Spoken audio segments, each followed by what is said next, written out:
that are scared to get into it. You know what, Jacqueline? Unsolicited opinions about, I get some very unsolicited opinions about, you sure you want to do this? Or you should be doing this? Like, shouldn't you be at home, cooking somewhere, taking care of kids?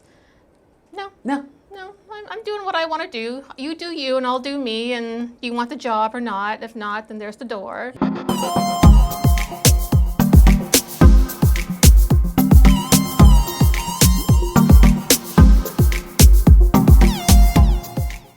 I'm excited to be sitting with my guest today. You might not know the name Jacqueline Marshall, but you're about to learn a lot more about her story, why she chose real estate investing as the vehicle. And as I mentioned, if you don't know her name yet, she's going to be coming onto your radar because she got onto my radar, and we were talking quickly off air about how she got on my radar and all that. We're going to speak about not only how she's using social media to grow her awareness, but we're really going to dive into in today's episode. It's going to be really about investing into real estate, how she did it, and this might work for you, or it might not work for you. And that's what I think the beauty of investing in real estate is, that there's so many different strategies. And I personally don't even implement the strategy that Jacqueline does. And she probably doesn't implement the strategy that I advise a lot of my clients to do, and I personally do. But that's the coolest thing with investing into real estate. Let's get right into it.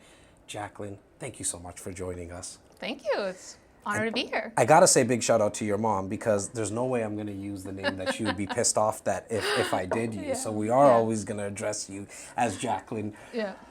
As I was mentioning to you off air, the purpose of this podcast is to really educate people on real estate investing, business, mindset, but going high level strategies, but also low level, like in the dirt tactics, and no pun intended when I say in the dirt, because I know you do a lot of the renovations. Sleep in it sometimes. You sleep in the dirt. I get that, and we're gonna be getting into that conversation. But you were asking me, Jazz, like, how much do you know of my backstory, and I told you straight up, I was like, I don't know a lot of it, but that's why I wanted to have you here to speak about it. So let's start off with, like, you made the full-time transition into real estate investing. Can we just touch on, like, what were you doing before? I was a dental hygienist. Okay. 12 hours. Teeth, by the way. That totally makes sense. 12-hour shifts, and I'd spent 2.5 years studying to be a hygienist, a lot of money. And then so I got a job shortly after graduating, 12-hour shifts, and I was living in Font Hill. So I was literally commuting from Font Hill. Where's Font Hill? I don't know. Between St. Catharines and Niagara Falls. Got it. Okay. Yeah, it's an upscale community. Got it. And so I'm commuting from there before a 12-hour shift to come to Pape in the Danforth. Wow.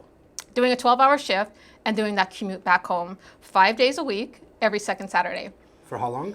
I was like about a year into doing that, and I was burnt out. Okay. I was resentful, and I was like, oh my God. And I tried so hard to find a job with any kind of hours close to home, and I couldn't do it. I had a mortgage, so that wasn't happening. So it was just like, what do I do? I was like, I can't keep doing this long term, but I have a mortgage and I have to keep a roof over my head. So then shortly, not too long after that, I got to a point where I was like, okay, I'm going to rent my house out, sell my house. And I'm going to move a hell of a lot closer to my job. It only makes sense, right? I'm not a city girl by any stretch of the imagination. Where'd you grow up? Like in that area, or? No, I grew up in a little outport in Newfoundland, born and raised. Oh, wow. Okay, so this Pape and Danforth for my out-of-province listeners. Population 500 on a good day. Yeah. Pape and Danforth probably has a coffee shop of 500 people on a regular basis. There's apartment buildings with more people in it than the village I was born in. So. That's like right in the city. Continue. Yeah. Continue. So you're thinking about moving. The house did not sell, and so out of frustration, I called my realtor and I said, let's rent this house out. I'm going to go buy another house closer to work, because this just has to happen. I'm not going to quit the job because I don't have anything else lined up. So I didn't know anything about tenant screening. didn't even cross my mind that I should do this, but thankfully it was a 97% positive experience. Okay. So I wasn't turned off from it. And so the second house, a year into that one, I was like, well, I'm just going to, rent this house out. I'm having a relatively good experience with the first set of... Hang on one second, Yeah. because there were some things there that I want to unpack. Yeah. You decided that you're going to rent out The house that wouldn't your sell. principal residence. Got Yeah. it. It's not going to sell. Now, where were you going to get the capital to buy the other house? Did you need Just to savings. Just savings. Just savings. Okay. My personal savings, yeah. Your personal savings. Okay. You don't know anything about tenant screening. You said 97%, so I kind of want to get that out of you. That 3%. Okay, what was it? that 3% was, I'm very street smart, and I had a kind of feeling about them. Got it. And they ended up being professional renters, very resentful, and so we had to have some and I'm not a confrontational person. I avoid that at all costs, but I had to put my big girl pants on and have that conversation with them.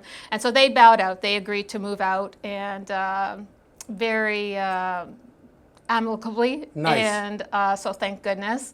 And so it didn't deter me. I was just like, okay, this is what you just have to have conversations that you don't want to have sometimes, but that can't stop you from renting out. It's so funny. I mean, now you have a lot more experience, and we're going to kind of jump back Oh and yeah, forth, right? I have processes and systems. And we're going to talk about that, but I always tell my clients, and even when I'm renting out my own personal properties, that you can really only get to like 90% accuracy of how this tenant's going to be by doing all those, putting those process and systems into place. Yeah, absolutely. But it's that 10% that's a gut. Would you agree? Like, wouldn't you agree? I agree. I have very good instincts and intuition, and that has really carried me through the past 6 years as being a landlady. So I've had good luck. I mean, I've had to have tough conversations. For sure. But I've never had to evict anyone in a bad scenario. This past year and a half, like, I feel so blessed. I didn't have to evict anybody. I got my rent, but I kept that open communication with them too. So smart. So, and well, you think of it as a business, right? Yeah. And I scream from the rooftops to landlords saying that majority of horror stories that we've heard from our uncles, our neighbors, our barbers, about investing into real estate and about tenants is because it's generally the landlord's fault. Because there's this thought process, in my opinion, that the landlord's like thinking, I'm up here, and because you're a tenant, you're beneath me. Yeah, where I don't have that mindset. Right? Where No, we I know don't the have right that. way to do it is like, tenant, what do you need? How can we help you? And really treating it as a business. So let's follow kind of the journey along. You rented out the house. Yep. Now, did you buy in and around Pape and Danforth? Where was the next property? No. I couldn't afford that. Got it. I moved to like the closest part to like the QEW, because that really knocked off like 45 minutes Huge. to my commute. So I went to St. Catharines. That gave me a really quick, like 2-minute access to the QEW. And so then I rented that house out, and then I bought another one. Okay. And I just kept going. You just kept, okay, well, hang on. I was like like, how we call like it. a Dorito. You can't just eat one. Well, you call it Dorito, I call it like crack. Not that I've ever done it, but real estate investing, in my opinion, is the best investment or best type of addiction that is around. So, well, how did you, was it always savings you're using now? It was my personal savings, yeah. Got it. Okay, so while you were working at Pape and Danforth and living in that first home, you were just putting away a lot of money. Is it safe to say? Like, you were just, I'm not a huge consumer person. Okay. And I have my mom to thank for that, because as a very young person, she gave me some very good advice that I carried into me when I bought my first house. Like, so when I was young, teenager, she was just like, don't go to the mall, because if you don't see it, you won't want it. And I still do that to this day. Like, when I drove here, do I want to go into Yorkdale Mall on my way home? You bet I do, but I'm not. And she always said, like, live beneath your means and you will never fall into trouble. So when I bought my very first home, the bank approved me actually for $200,000. Right. And I thought, okay, if the bank thinks, knowing all my financials, that I'm going to do well and live and not, eat cereal for the rest of my life, I'm going to buy a house that's even less than 200. So my first house was 160,000. Yes, I mean Always live beneath your means. He's my 21-year-old videographer slash cinematographer, and we always talk about the importance of living, under your means and making sure that you're saving money. But I always talk to him from a real estate perspective, and just specifically first-time home buyers, stomach the least home possible. Yeah. Stomach the least home possible and invest the rest, Yeah. right? Rather than what we see a lot of is trying to keep up with the Marshalls, keeping up with the Sings in Brampton. Like they bought my cousin buys a 2,500 square foot home, and what we see a lot, no and I get furniture calls. in it. Well, sure, the whole house poor thing, right? But if one of their cousins bought that 2,500 square foot home, they need to now look at 2,600, and it all comes down to because they just need to keep on beating out someone else. It's in my opinion, again, it's one of those downsides of the Instagrams and the Facebooks and the social medias, because it puts it in front of our face so much that other people look happy. Right? But really deep down inside, they're just letting you see what they want you to see. So you rent out the second property. You probably have a little bit more confidence now when you're doing it. What systems did you put around in the second home now when you were renting it out? Renting it out, I was having more of a discussion with my realtor, who to this day is still my realtor. Confidant, friend, great resource, and he's also an investor himself. So he was also a landlord to multiple rentals. And so I thought, well, Jacqueline, why don't you reach out to him and ask him how he does it, or some tips, or like some guidelines, or just start that conversation. And so that's how, and then I learned about the Landlord-Tenant Bureau. And I'm pretty sure that the first couple of years, they were like, oh shit, that's her calling again. You're calling in there, Because I questioned everything. As soon as a tenant said I had a question or whatever, I'm just like, well, how do I legally go about this? So I would call them first, get educated legally by them, and then I would, get back to the tenants. So very important there, right? And I hope everyone caught it, like the viewers and listeners caught this, that you didn't grow up, like your mother taught you how to save money, right? And very important habits around that. Was she an investor? Like, No. Okay, see, that's what I hope people caught, that you didn't grow up in this. No. You decided that you were going to educate yourself, and so all the excuses that I hear that I'm not able to educate myself, or I don't know how to get tenants, I don't know how to buy a property. Well, there's a cool little thing called YouTube. And Google, and my style. It's why I knew we were gonna have some type of, kinship towards each other, because you picked up the phone and called. That's what I do. Like, I don't understand something, I'm just gonna pick up the phone and call them, right? Because I wanted to do it right. Exactly. Because I have rights, they have rights, and the more I knew, then the less headaches for everybody, So if they disputed me on anything, no, I've got this education or this knowledge on my side. So you might think you know what you know, but obviously you don't, because I made the phone call. Right. Exactly. So when they say something, they can't just throw it, they can't slide one underneath you, so to speak. Yep. So now in the third home, are you still working? Yes. As the hygienist? Yes. Okay. At that time, you're still working as a hygienist. When did this full-time transition happen into real estate? So probably like around the 6th door, and then I was getting cumulative passive income. And I saw the cumulative passive income, like, okay, this could replace like a couple of weeks of hygiene, so why don't we dial back? So I went from 5 days to 3 days. Wow.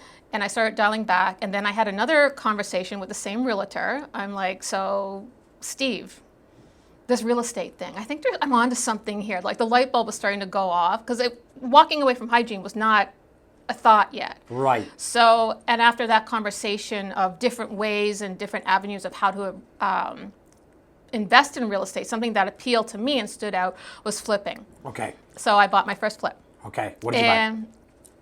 A light cosmetic flip. Okay. So it really benefit from cosmetics. So taking out the 20-year-old orange carpet that 15 cats had lived on.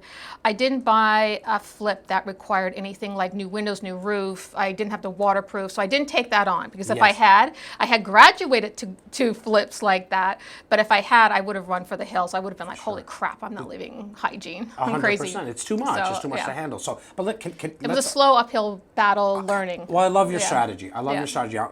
I'm a big dreamer myself. I'm very ambitious, and so I want to have, 500 doors. My friend Alfonso Quadra, who I'm thinking of because he also sent me a DM not too long ago, his goal right now is 7,500 doors. He's going to hit it. I know it because he's on his way there. But to everyone else, it's like, just get one door. Like take it step by step, which you obviously did. Most people get turned on by watching the HGTV shows and saying, okay, let's buy this. See, I don't own a TV. I grew up without TV, so I can't use that as an excuse. I grew up without TV. I went to a private boarding school that didn't allow TVs. So even during my high school, I had no TV unless I went to a friend's house or anything like that. So I'm influenced by none of that. Well, I love that. And when I do watch it, I quickly turn it off because I find it's a little unreal. Yeah, well, look, and you figured out a way So. yourself personally how to shut out that external noise. Like, you probably don't know a lot about what's happening in news, and I'm that person as well. I don't watch like, the news. you know what I mean? Like, outside this room right now, there's a TV there, and it used to only run on CP24. We couldn't figure out where the cable set was and how to change that, and so we just turned it off completely because we don't want that negative news to come in. So I love how you figured out, like, I never grew up with a TV. I'm not going to buy one now. Why?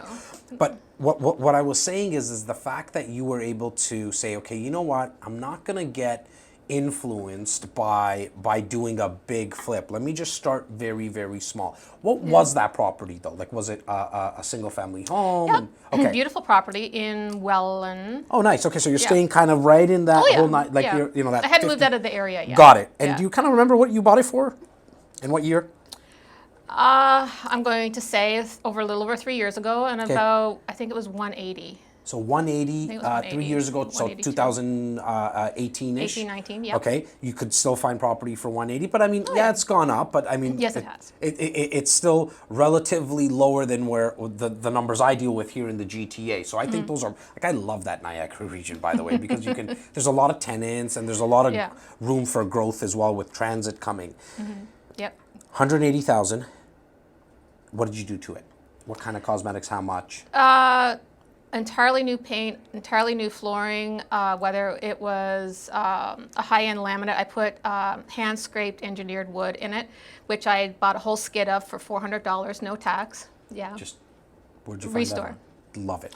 And I got a good story with that. Okay. Too, so. And did you do the work on this one yourself? I did all the work myself. Yours- Didn't hire anyone for anything. Where'd you pick up on that skill?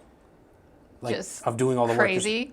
Got it. Just craziness and YouTube, and just like, no, this is an option for me to have wealth, independence, and I can see the potential here for freedom. And this is like going to bankroll the retirement lifestyle, because I don't have a very cheap retirement and the horizon. This is what I want. So something had to bankroll that, and I didn't see Hygiene doing that. So I saw real estate doing that. And you'd never thought of at that time, so 3 years ago, you never thought, okay, I'm going to bring in like a general contractor. Did you already? I ended up doing that, yeah. Okay, got it. You ended up doing that, but at A the more start. complex, Got involved it. But at that flips, time, yeah. right away, like, that's actually very Yeah. surprising to me as well. Like, you were just like, okay, I'm going to replace the carpet. And Well, I'm how gonna, hard can it be? I Well, painted. I love it.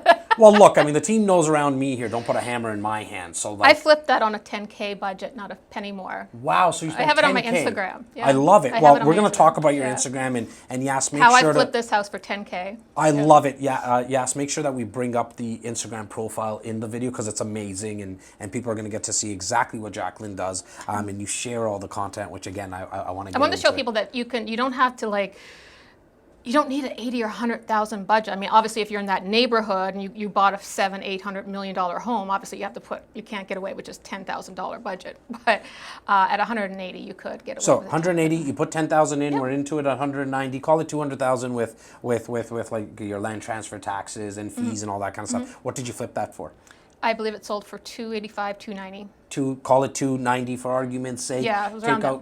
You take out your commissions. You're looking at probably a profit of about $75,000. Probably about let's call it $70,000. So you must be on cloud nine now. I was hooked. I was like, yes, I can do this. did this. I'm doing it again. So I called my realtor. I'm like, let's do this again. Take that 70,000.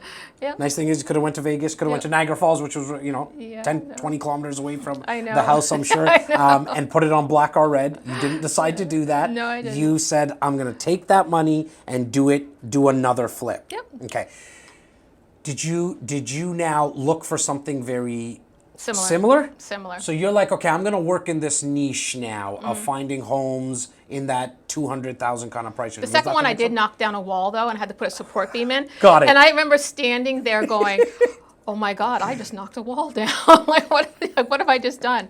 And but my handyman, he came in and gave me a hand putting up the beam, Okay. and then he told me what to do. And he's like, "I'm like, well, you're going to help me finish?" He's like, "No, you know how to do this." He goes, "You can't be having people hold your hand, Jacqueline." He practiced a lot of tough love on got me. it.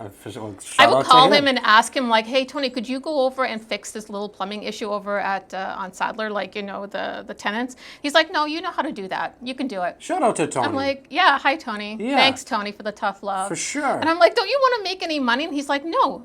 I believe in you." He goes, "I know you can do this. This is what you want to do, and you're going to do it, and that's all there is to it." And I'm like, "Okay." So this was the next house that you did with tearing Where I down the knocked down wall. a wall. Are we again It was similar? it was all a lot of cosmetics, Got it. a lot of cosmetics. It was a bit of a hoarder house. Okay.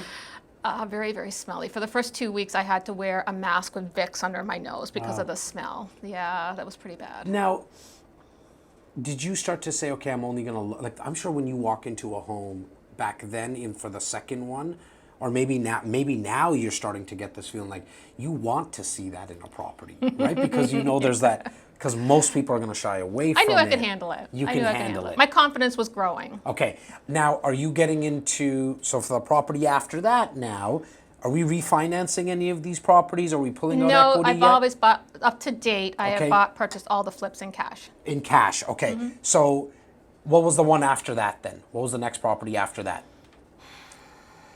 Because this is relatively what did I in a do very after short that period one? of time, Jacqueline. So it's just There's like like big 8, so kudos I to don't know you. them in order. But what did I do after that one? I think soon after I transported down to Windsor Okay. because I was putting bids, because in that landscape of time, the landscape had changed because now a lot of competition was coming in from Toronto. So thanks for 100%. that. Yeah, you're welcome. And so I was literally going from, because I didn't want to spend over $200,000. This was my comfort zone. Got it. I didn't want to spend anything, so I want to point that out too. I didn't want to spend over $200,000. That was my comfort zone, and it was low risk, I thought. And worst case scenario, if it doesn't sell or this is a disaster, so I'll just live in the house. I just won't move on. So, but I was getting beat out. I was going from like maybe me being the only offer, on a fixer upper, to like 30 offers now. And this has changed over like a year and a half of time. It was Right. like, holy crap. So I'm like, I don't want to spend this much money on a house for a fixer upper here. I wasn't willing to take that on yet. And so I transported myself to Windsor, So how did you, and so what was where that? I was able that to buy beautiful homes with 11 ceilings, so you had like 11 for frosted 165 or ceilings. 160. And so was that just a phone call to kind of your realtor, or like how did you start looking online? Like how did you know Yeah. Windsor was the next spot to go Because for I you? went on Realtor, Got it. Ontario. Yeah. What can I buy for less than $200,000 in Ontario? So Kapuskasing came up. That's Right. awesome, but we're not moving to Kapuskasing. I'm sorry. Okay. So Windsor came up. Windsor came up, and again in that same price range, you're like, okay, I'm gonna flirt around the $200,000. Yeah, I was able to get a bunch, like for 160, 140. And then were you, like, are you? I'm envisioning you driving to Windsor every I single lived there. day. I So lived you there. moved there. I moved, didn't know a soul, didn't have Got any it. contacts, didn't know a soul. Lived down there, stayed there. Yeah. And did you live in the property that you bought? Yep. Okay, and then while you're living in there, you're doing the renovations. Yep. Got it. Yep.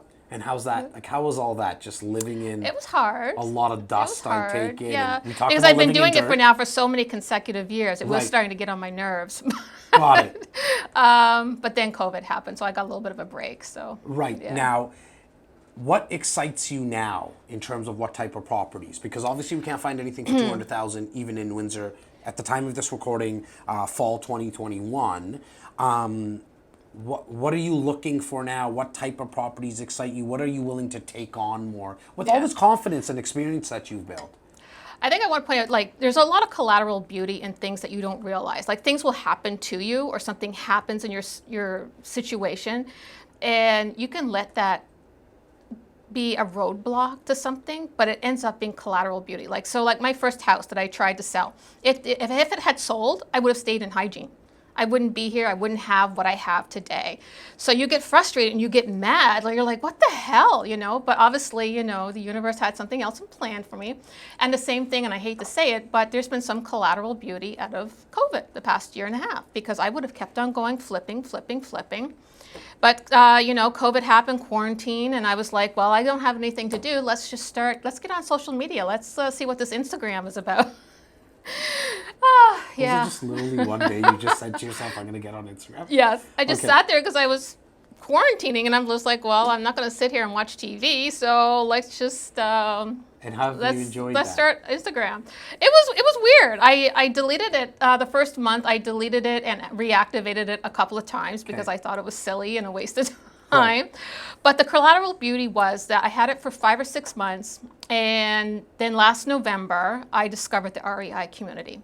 Okay. And that was an eye-opener. So I did complete another 1 or 2 flips in this time span, the past year and a half, 17 months.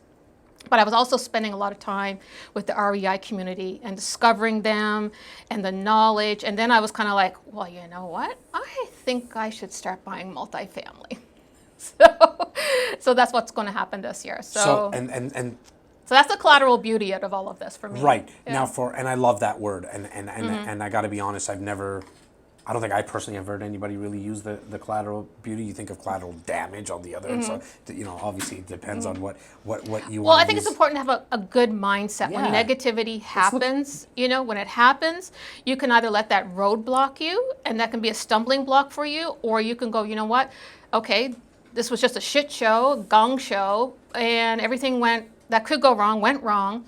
But let's take this, let's turn it around and say, turn it into an opportunity to learn, grow, learn from this and grow. So you just got to switch your mind shift. I mean, I was never good in school, and I did like math, so maybe there's something to me liking formulas. Yeah. But by far my favorite formula didn't even come from math. It just came from personal development, which is E plus R equals O. The event happens, E. How you respond to it, the R, will always determine the outcome. You've just decided, and I've been spending, this is the first time we've spent this much time together, even on the phone, we haven't spoken this long. And I can just tell that no matter what, you're going to pull a silver lining out of anything that happens in your life. And so that's just huge. What has being part of an investment community, REI, I think you mentioned it? Yeah, REI community. REI so just community. the people who invest, Yeah. you know, and I was just like discovering other women who pick up a hammer, like Handy Mandy's. She's a great inspirational DIY investor herself down in the States. Yeah. And I was discovering these other women who do what I do. And then we're like, you know, DMing each other and giving each other support. And she's in her flip. She lives in her flip as well.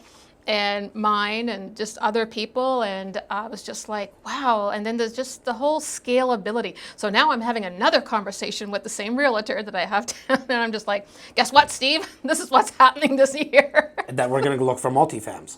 Yeah, and he's like, okay. And Because you got my number. And are you planning to scale, like why multifams? Why are you scaling to that? Simply because I've come a long way from the first tenant having no idea that tenant screening was a thing. And now 6 months, 6 years of experience. So now I just feel really, really, really confident that I'm going to take all of that tenant screening process, everything, and just knowing how to I've heard it all.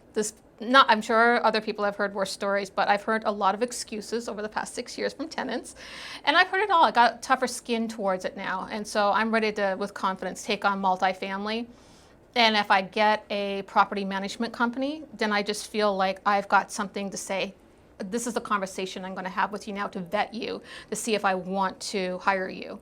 So I didn't even know to vet a management company a year ago. I wouldn't have even thought of it. Right. Now, when you say multifamily, are you going like 5 doors and above, or is it just like even triplexes and... I'm going to start with 4. Got it. I'm going to start 4 because just like everything else I've done, baby steps, baby steps, baby steps. Get that, experience and build it up and just see how I manage that. Do I do it myself? Do I hire someone to do it? What do I want to do? Do I want to be more hands-free? So yeah, I'm going to start with 4 and then just build up from there. And I'm going to be doing some flips concurrently. I want to challenge myself that way because, again, I have a lot of great property management skills and just how to vet contractors. I have my tradespeople if I want to do it in Windsor, and just how to talk and deal with them and how they talk to me. Jacqueline, how do you go about vetting contractors? I'm curious. What do you mean, like sourcing them, or sourcing them and then vetting them out? Like you speak to one and is it all the gut? Like, what is it? What kind of questions are you asking? Right? Because I know there's people watching right now that are like, okay, I have a problem finding GCs, right? And so how do you go about doing that? Okay, a couple of things. So I Googled like how to, like what should you look out for in terms of what should a good contractor tradesperson come to the table with? Like what kind of questions should you be asking them? So then at 7 o'clock in the morning with my Tim Hortons, I would hang out at, because it was Windsor where I started hiring people. So 7 o'clock in the morning with my Tim Hortons, I'm scoping out the parking lot at Home Depot because this is where all the tradespeople are showing up now, right? Because they need to pick up all their supplies for the day's project that they're on. I would take numbers and I would call them. Like the numbers from the trucks off the side of their trucks. Yes. See when. This is what I do at 7 o'clock in the morning. But you do it, and we're gonna go back to that. But see what happens. Yes, like when you're so obsessed about something, and I mean that in the most positive way. Like you go and think about, and you are willing. I want to see how they drove. 7 o'clock in the morning. She's thinking about. Look at that, right? Okay, continue. What did the truck look like? Like, are they professional? And I didn't want to be calling big outfits either, because that's just not in my budget to hire them. So, you see their truck. Is it, well taken care of? Does it look like a fleet of 30 trucks? Like, how are they dressed? Like, how are they talking to each other? Sometimes I would go into, like, the aisles at Home Depot and just see how they talk. I feel like a stalker, and I feel like this is like really. I love it. The dirt. I would call them. I would say, "Hey, I saw your number at Home Depot. Right. I'm looking for a person to do this," and people would show up. And if I didn't have any luck finding someone that way, and where I did end up having luck was that Home Depot has a contractor referral program. Yep. And I remember standing in the electrical, and I was saying to the salesperson, he's like, "Well, have you ever heard of our program?" And I'm like, "No." And he's like, "Yeah, go up to the front desk and say you're looking for an electrician," because I said I'm not having any luck finding one, and I really need one right now. It's a small job, but I can't do it because my insurance company won't let me. So I found Neil. Hi, Neil, in Windsor, and he did a phenomenal job. And and then I said, "Neil, I need this person, and I need this person." So each subsequent flip, it got more involved where I had to hire more people, like hire people to do roofing, hire people to do put in windows, which obviously my electrician doesn't do. But I liked him. I liked his rapport. I liked his ethicness. I loved how he resolved some conflicts. I'm like, "Hey, can we have somebody come back and redo this because I don't like how it's done, or it's not done properly?" And so conflict resolvement was very important for me, and how they were receptive to that and how it was dealt.